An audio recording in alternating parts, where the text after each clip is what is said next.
Mindscreed. We're here. What's up, YouTube? Welcome to Mindscreed. It's your boy TK. How you doing, man? We're gonna talk about music in this podcast. We're gonna try to sort of discuss this. It's a moral dilemma situation, isn't it? The trolley problem. And that's me talking to you, babe. Yeah. You want to start? You want to start with that trolley? Yeah, sure. Let's start with the trolley problem. Alright, let's outline it first then. Yeah. So the trolley problem, for those of you who haven't heard about it, is so there's a trolley going down a track which splits off into two other tracks. On one of the tracks there's like 5 people tied up and they can't move. And on the other track there's one person there who also can't move. And I think it was proposed by this woman called Philippa something. And anyways, yeah, so the problem is like the trolley can't be stopped. It's gonna keep going. And you're somewhere observing it, and you're near like a switch, some sort of lever that can switch the trolley to go either towards the 5 people or towards the one person. And the dilemma is, which way do you turn the trolley? Will you let it go to the 5 people and 5 people die, or will you let it go to the other side and one person dies and you send 5 people? What would you do if you were in that situation? Well, what are the people like? Who are the people? Are they like? Are they like? Is it Hitler? Is that one person Hitler? Are they like? Who are the people? Is that? Yeah, that's the thing with this problem. Right? Like it's context dependent as well. It depends on who the people are. I guess that would be one of the things. Let's just pretend for now like it's it's some random workers. Okay, so what I'd do is I'd go for the 5, and then I'd hang a pole out of the window with a knife on it so I can get the 6th one as well.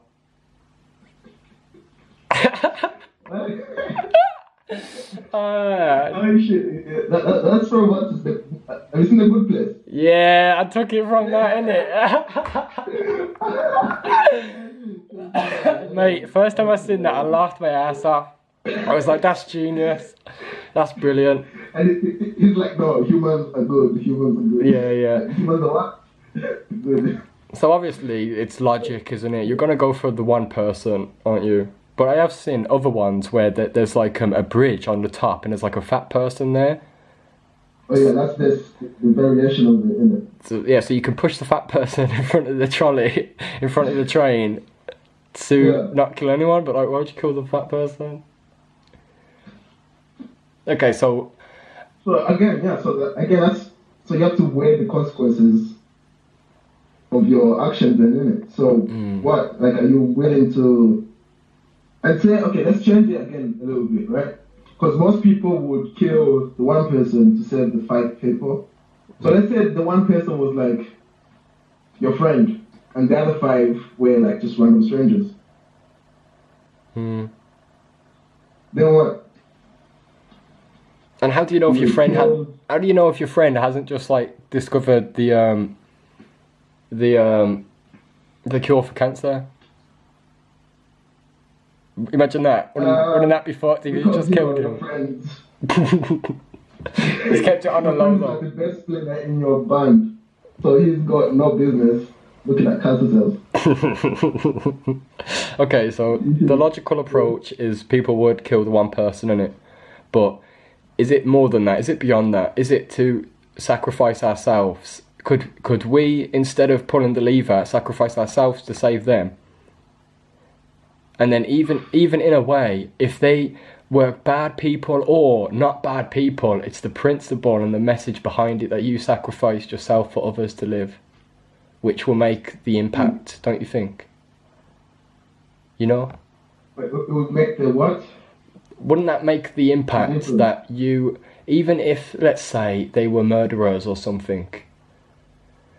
Oh, it's a difficult one. Let's say they were murderers or something, but you still, you sacrifice your life in the belief that people can change, and in doing that, if at least one of them murderers changed their life from that example of your willingness to sacrifice yourself for man, whether you're good or bad, wouldn't that make an impact for them to then do the same?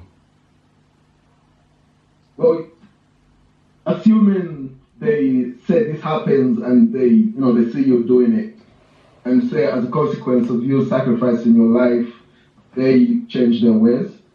That makes sense. Like it would make more of an impact, but I guess what you're saying is that there's intrinsic, good in people, innit? And people are naturally good, and they are. They really are. Anyone is a way saving and stuff. But then it comes down to what you mentioned earlier before, like who are the people then? So let's say it's baby Hitler. Yeah. So let's say you enter a room and there's a baby there, and like you're playing with it for like 10 minutes, smiling, whatever, tickling, playing peekaboo and whatnot, and then someone tells you that baby's gonna grow up into baby Hitler, and around 60 million people plus will die. Then what do? Do you let the baby live? Do you kill it? On what moral principles would you follow with that then? Because, like, I don't know. I think I would. I probably of would. course. Once again, the collective source of knowledge is to kill him, innit? But you know what? Yeah. You heard of the butterfly effect? Like one change in events causing other events that occur or something like that. So So I actually wouldn't do it, because who's to say that not doing it could accumulate into like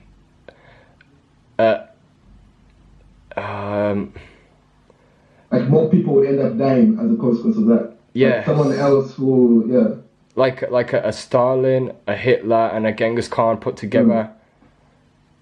Could then come after that. Consequence of you killing baby Hitler. Yeah, but you think you're doing good, right? Yeah. But anyways, in this situation, we're assuming that it's this is exactly what's gonna happen. Like people won't die. So in order to prevent those people from dying, yeah, but like I feel like the suffering is necessary.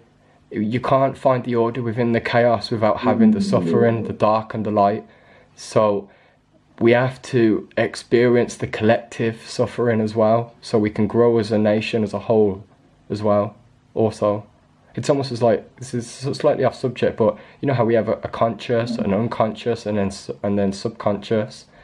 I feel like there's like without sounding new agey, I feel like there's a sort of cosmic conscious, unconscious, and subconscious. That is some new age bullshit. It sounds like it very much so, doesn't it? Yeah. But I'm pretty sure, like, I can see where you're coming from. I'm pretty sure, like, a lot of people thought the same about like Jung when he'd come out with like some of these bizarre subjects and beliefs. But like, there's some actual meaning to these things, like. So collective suffering as like a necessity for what exactly? For like experiencing the conscious, the unconscious, the collective unconscious, or? I mean, that doesn't mean that suffering is necessary. Really? What makes you there think? Must be other ways for us to connect as multiple consciousness into one unifying, conscious Why do you think like why do you think suffering isn't necessary?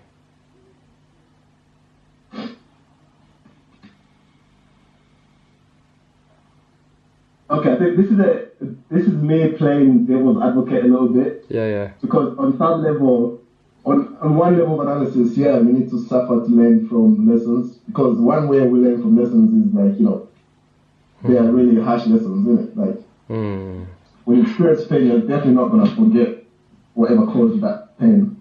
Anyway, but so suffering, like, it's really. What was I trying to say?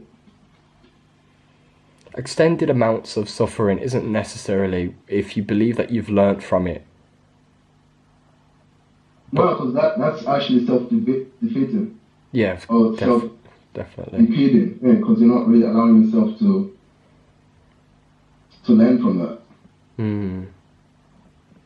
So it's a part of the key element, but it's not the fundamental like being of it.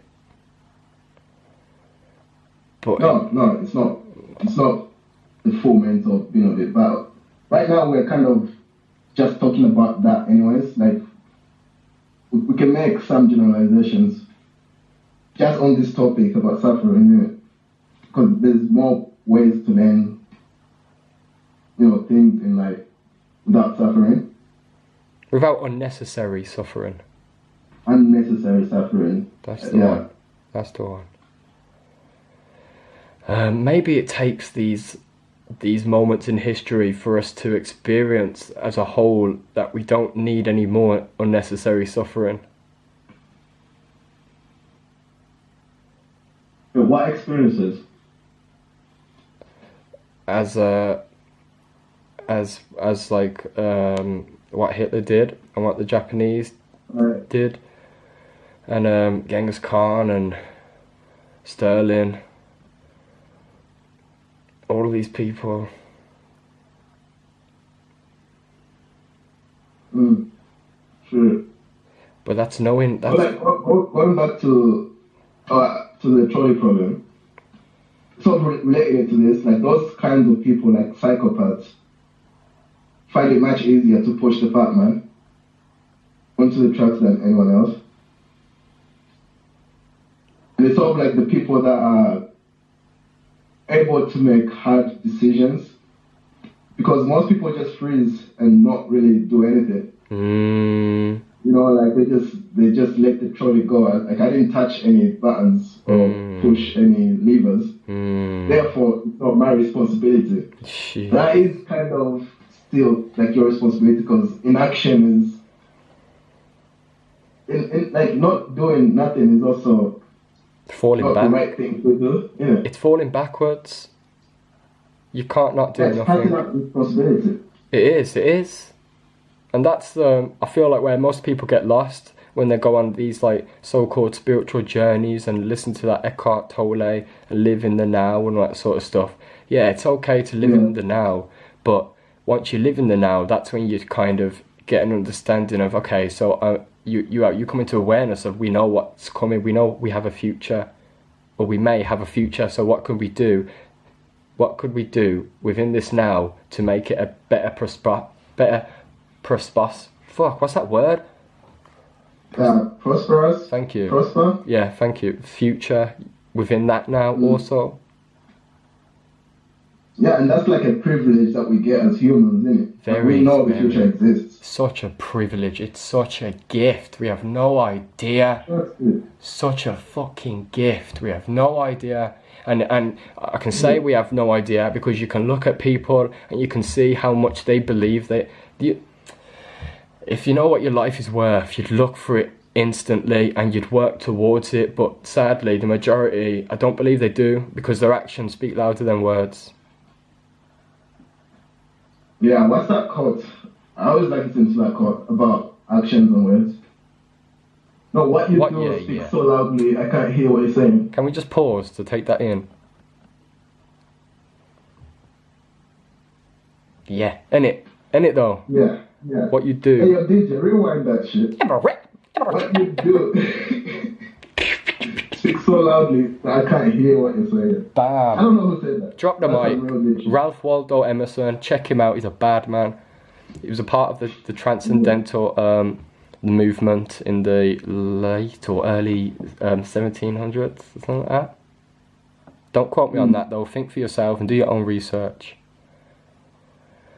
I rate that though. You know what you've been putting up on your Instagram feed lately, and you know how you put a link there. That's what I like to see. You know what I mean? Because enough people don't put no links there to the actual studies and that. You know what I mean? All right, yeah, the records. And you always gotta provide references. Yeah, you can't just say something and then be like, trust me. It's just believe on that. There's copious amounts of gullible gluttony out there, and all they do, is just see it and they like it instantly, and they're like, oh yeah, wow, that's cool, yeah. And then they go on about to their mum and dad and their brother about this and that, and it's like, yo, that's where the too much information comes into play. Yeah. I feel like that's what, like, people who, I don't know, they form a mistrust of the evidence sometimes. Like, say, for example, flat earth theorists. Like, there's a lot of evidence that the earth is not flat, and yet they still choose to hold on to the belief that it actually is flat. There's an actual document, I think there was a Vice documentary about this, like a flat earth conference or something, where they gather, and I don't know, it sounds religious. Don't tell me there's a religion now. No, actually, there is not involved in religion. I'm pretty sure there is a flat earth religion. I'm not surprised. And same here, man. Same here. Fuck's sake. Listen, it's okay. It's okay being open-minded. There's nothing wrong with that at all. But there's a difference between open-minded and being a critical thinker. You need to be able to truly think for yourself. There's a lot of information, but yeah. There's a lot of that sort of science around. What's the word for it? Something. Pseudoscience. Thank you. Pseudoscience. There's a hell of a lot of it around, and you gotta be careful, man. Because if you're a thinker, if you're a free thinker, you know that you're going to be going into these rabbit holes and all these things. But like some of them on the path, they get lost. They're just lost. What do you think causes that? Like they become so attached to an idea that anything else that sort of disproves that idea is bullshit, or part of the corrupt system trying to push their agenda onto your view of the world. Or it's a very good question. I think what comes to that is not knowing, not realizing what matters in this world, what truly matters, and so priorities. Yeah, your priorities. But we can do this. We can be the librarian and take in all of these things and everything. But when we don't transaction over into the warrior that uses the knowledge of the librarian and puts it into action and pursuit, then we're doing nothing. But what's the librarian actually taking in, and how is it beneficial to them as an individual as well as the whole collective? Yeah, it's interesting to say that. I believe. What do you mean by the warrior? I just noticed you said warrior. The what? The warrior. The warrior. You said how does the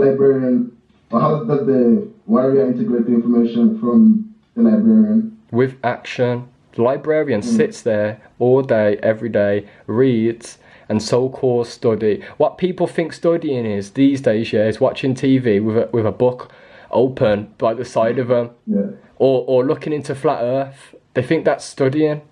How is it studying?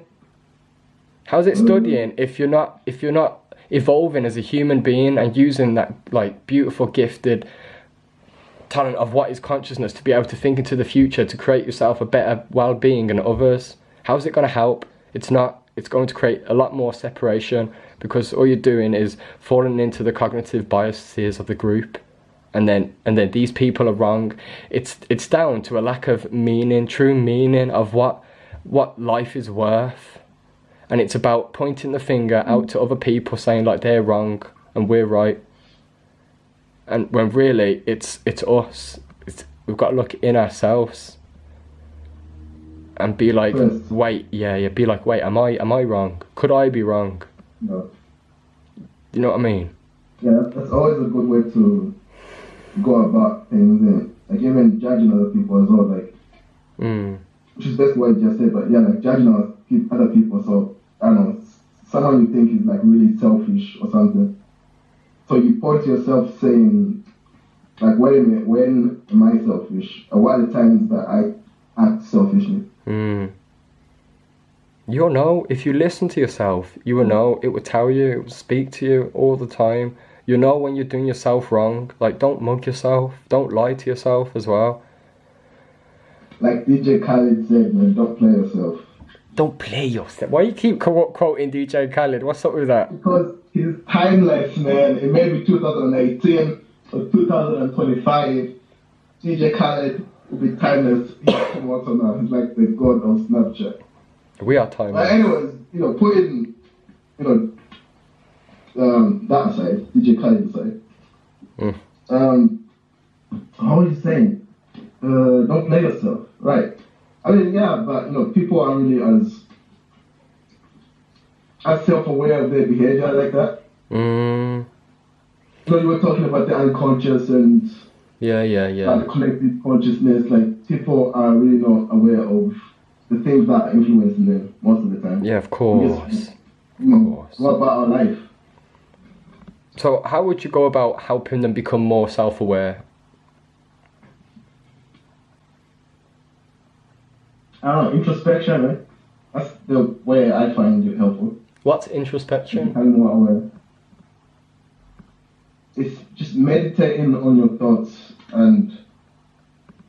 but you have to be critical about it. Like, you have to think. You have to be able to like step away from it, step away from yourself. So like imagine yourself sitting down and having a conversation with yourself. Yes.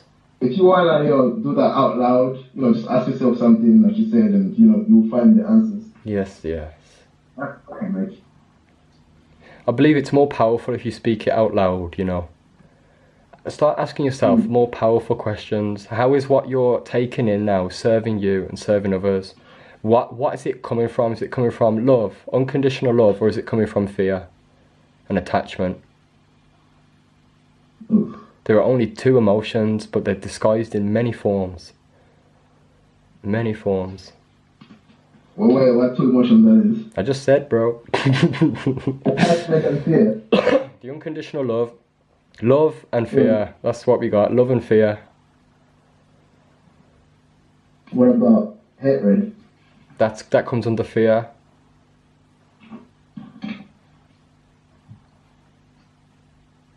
Interesting. Sure. You know how you said before about when you're talking about the trolley and saying that people freeze. I think that's one thing. Like people forget as well. We don't have three of them. We don't have only two. We don't have fight and flight. We have fight, flight, and freeze. Yeah. These are the three we have. That's predatory response, isn't it? Yes. It's such a shame, because going into like social dominance now, how we have the ability to know that we can change the future and stuff. It's sort of sad in a way that like some of these monkeys, are in like a beta sort of like dominance, and they're low. You know what I mean? And like they get dominated by like the more alpha sort of chimps. Right. It's just a shame sometimes that like they can't. They can't change the circumstance. Yeah, man. Yeah.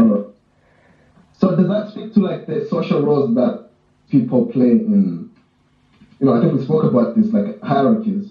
Yeah, of course. It's been here since the beginning of time. When you're born into this physical realm, you're born into the social hierarchies and social dominance.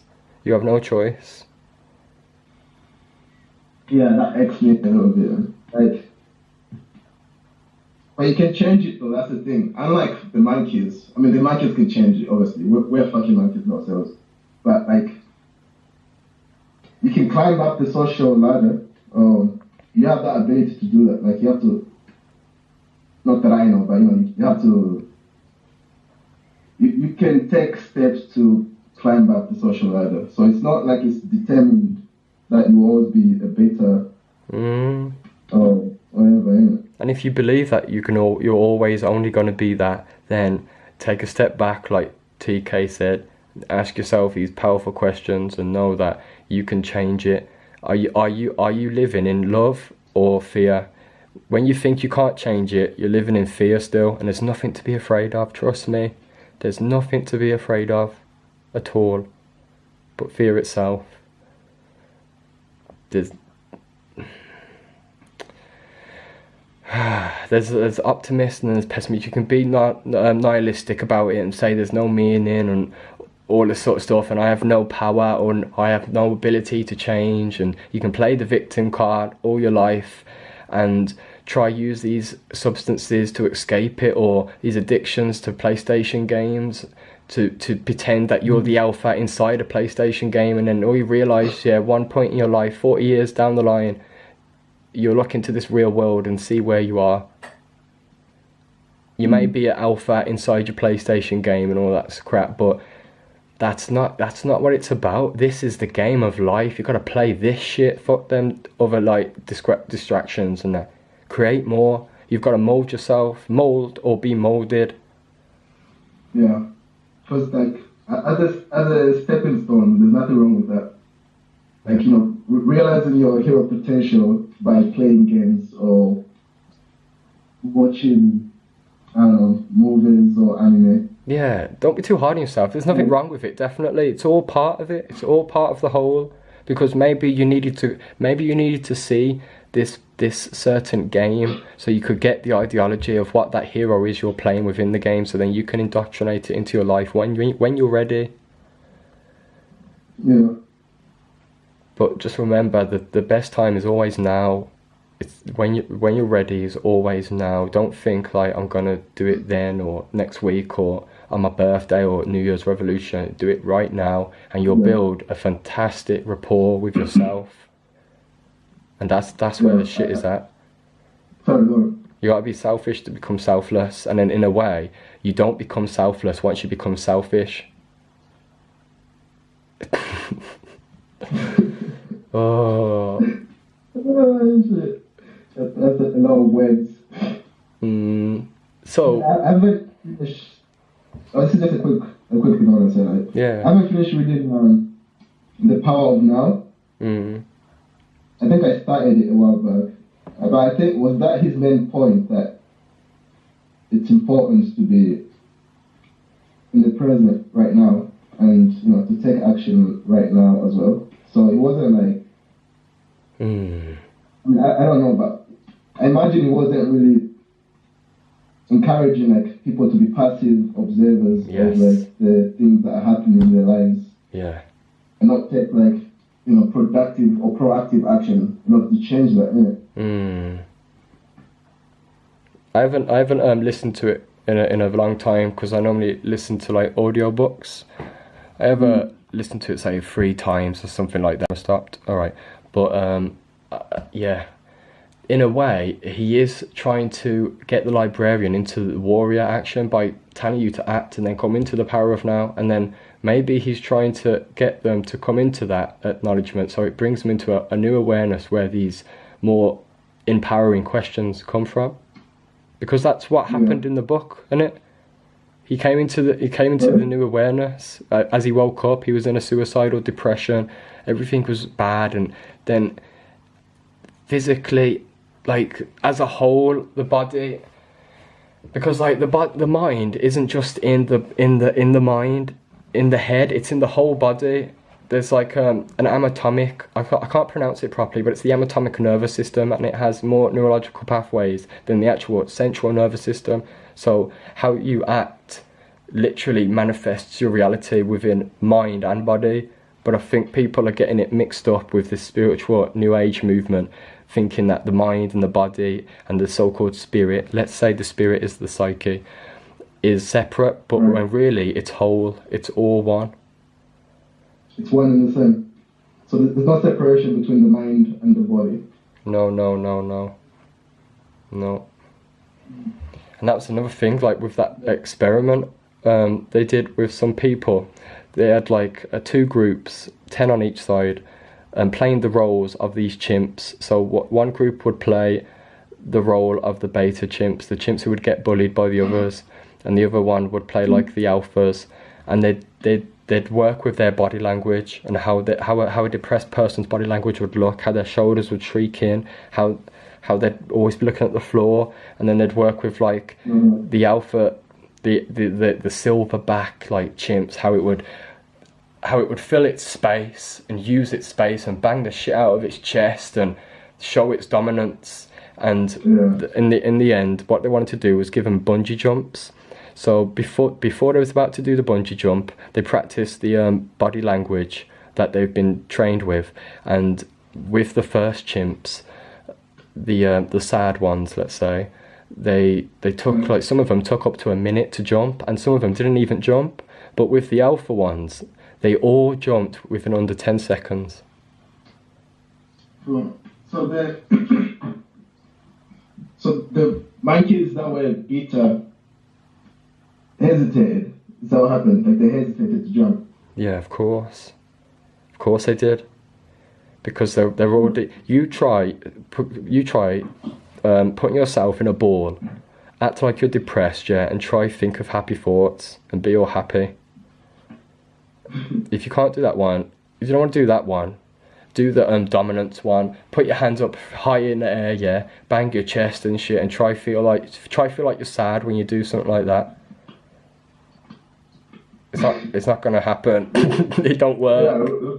Yeah. Because it creates some sort of conflict. dissonance, isn't it? It is, isn't it? Because then the body is saying I am of the I am power, I am powerful, but like you can't, you know. Yeah, your thoughts are doing the opposite, turning the wig and stuff. Yeah. It's very deep stuff. Yeah. It also goes into music as well. Music, in a way, is like the therapist. It's the doctor. I think it was Wolfgang who said music is frozen architecture. Jesus. And it is. And we are the constructions of what build that. He never said that. He said the first part. Okay. Was the architecture, so... The frozen... Music is like frozen architecture. What does that even mean? Does that have to do with like the structure of it? I'll say, yeah. Like, you got to be careful what you listen to. Because it... Yeah, music definitely has an effect on you, and it has a large influence on you. Even in, like, say, making friends, for example. Most people, like, will form a relationship much faster with someone who is interested in the same music as they are. And that's how much people, like that's the most research has shown that, like, people find it much more easier to connect with people who listen to the same music. Yeah, with common interests. Yeah. There's been a lot of studies like shown that it has a great impact, like such in sales and stuff. But that's when it becomes dark, because everything is all about your intentions. What are your intentions? And the capitalistic sort of lifestyle knows of these knowledges, but uses it for bad, because it wants your money, innit? It wants a certain type of your life force, so it pretends to be your friend. It's a wolf in a shepherd's clothing. Yeah, but that's another, negative side of something as beautiful as, or something that can be as beautiful as music. Because like music is actually very therapeutic as well. Yeah. In treating psychological disorders like depression and anxiety, they've actually shown like music helping with that. It goes back to like during the Greek times, like ancient Greece. They used to use music as well as a therapeutic aid. That's how ancient this technology is. Now the problem is though, like, it's still like viewed as, you know, like alternative medicine. So music therapy is put into that same category. But now I feel like things are changing now because they're doing more research on it and how it helps with like all these other issues. They're doing it for schizophrenia as well, which has really very ill treatment options for that. Have you got links to these studies so we can put them in the description?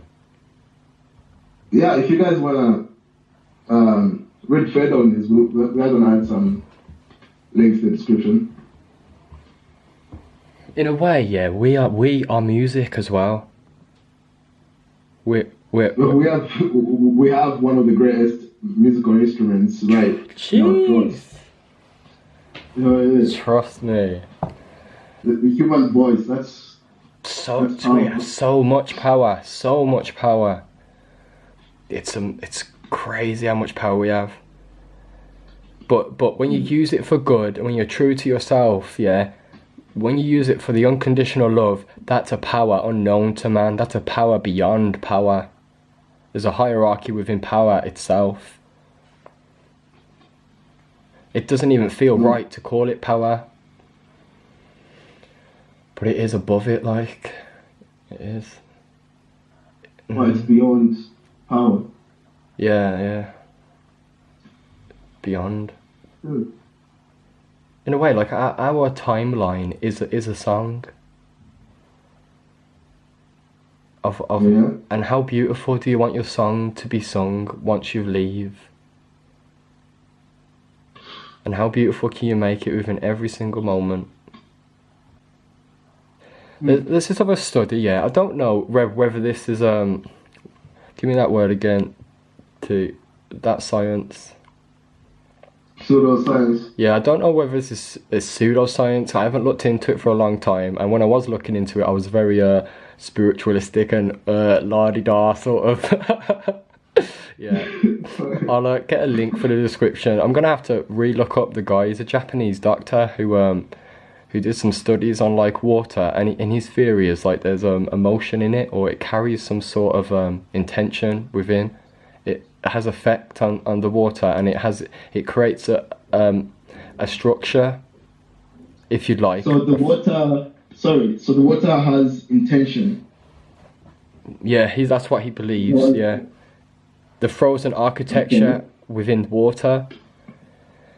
So we got like 2 jars of water, and then he said like I hate you, or he played like some really nasty sounds to one for like 2 weeks or something, and then the other glass of water he like played classical music or like some really good gratification sort of things to it, and he also had rice in there, and apparently the bad one, like the rice went moldy and the other one was like fine. But like when he looked, what he then did was froze the water and looked at it through a microscope. So it created a molecular I can't even say the word.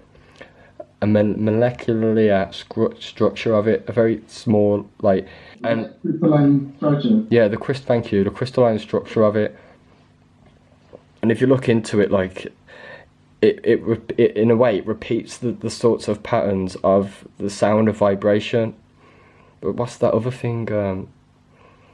What's the science of sound vibration? What's that called again? I have no idea. I forgot. Basically, like they looked like mandalas. They looked like snowflakes and stuff like that. The nicer ones, and the bad ones were like very distorted and didn't really look too appealing. But don't take my word for it. Look for yourself, because it sounds a little like. It sounds a little. I think it sounds a little. It does. I think I've heard of this study before. How like the intentions you show to the water or whatever object changes the structure of the object. I mean, like, did he repeat this experiment? Did someone else try it? I don't know. You just have to look into it for yourself. It does sound. What's that science called again? Why do I keep forgetting that name?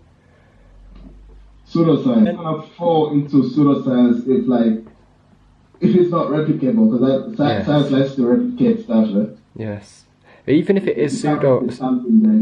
even if it is pseudoscience, I think the meaning behind it is with it has good intentions, but you can take away that experiment, like forget about all that sort of stuff, and just like, you know, it's about just bringing, like, consciously creating more prosperous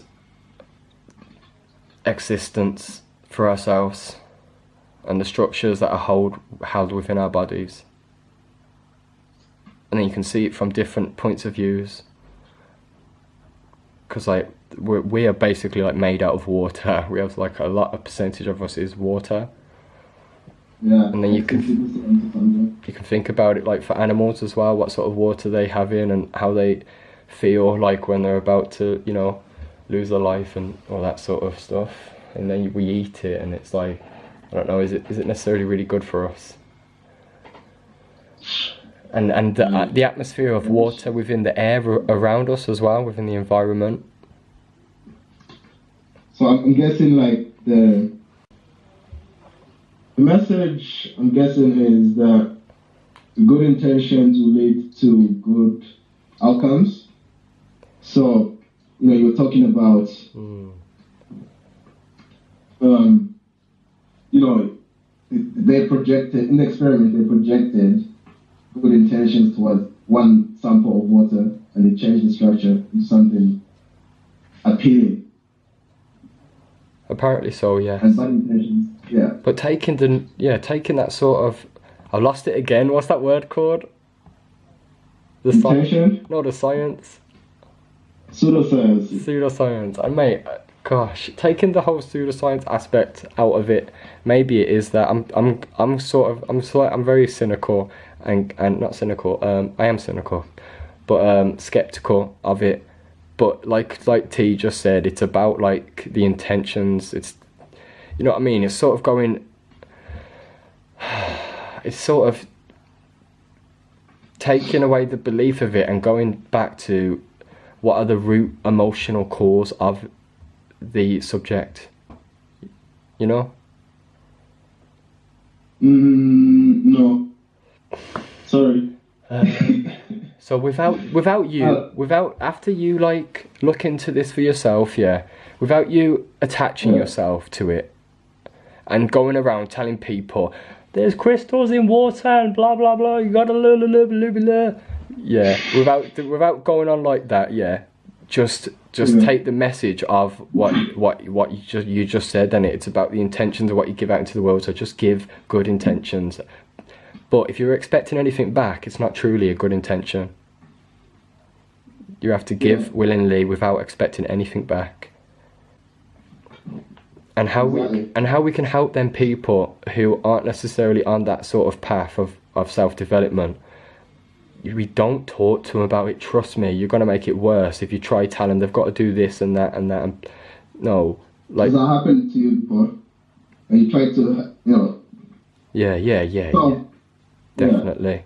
When I was a teenager, when I was like 17 or something, going into it, and you come into this, you just try to like project it onto people and stuff like that. But the best way you can do it is just do it with actions. Just show with actions. Speak with your actions. Yeah. Well, there's a warning towards, you know, good intentions and all as well. You know, the road to hell is paved with good intentions. I mean, Jesus warned everyone, you know, like, I think people are very quick to point out the splinter in someone else's finger. Trust me. Without seeing the branch in the Yeah. or something. Yeah. Clean your room. Don't give advice out to the world if your own room ain't clean. Another Peterson one. Yeah. Trust me, check out Peterson. Alright then, guys. Yeah, I was having a conversation. Sorry, what is that? What was you gonna say? Yeah, I was having a conversation with Salsa. Yeah. I think this afternoon. About how the government controls No, it was about money, innit? Mm. How, like, I think he said, like, 30 or 40 people have as much money or more money than, like, 3 billion people or something like that. Mm. I think it's, what's this? Jordan Peterson has talked about the Pareto distribution, where, like, a small amount of people, of course, will be doing more work than the majority of people. Does that make sense? Could you elaborate a little? Yeah, what was our previous point? Our previous point was... What was it? The intentions. I lost the last point. Before I started talking about this, what was it? It was about how the government and there's a small percentage that has the amount of money and other people work harder than them and... No, yeah, I remember now. I was trying to make the point that it starts with the individual. Like, it starts with you, like... So we were on about how homelessness is an issue, like people become poor. Like poverty is, striking everywhere around the world, people are suffering. So we're trying to figure out what causes homelessness. Yeah.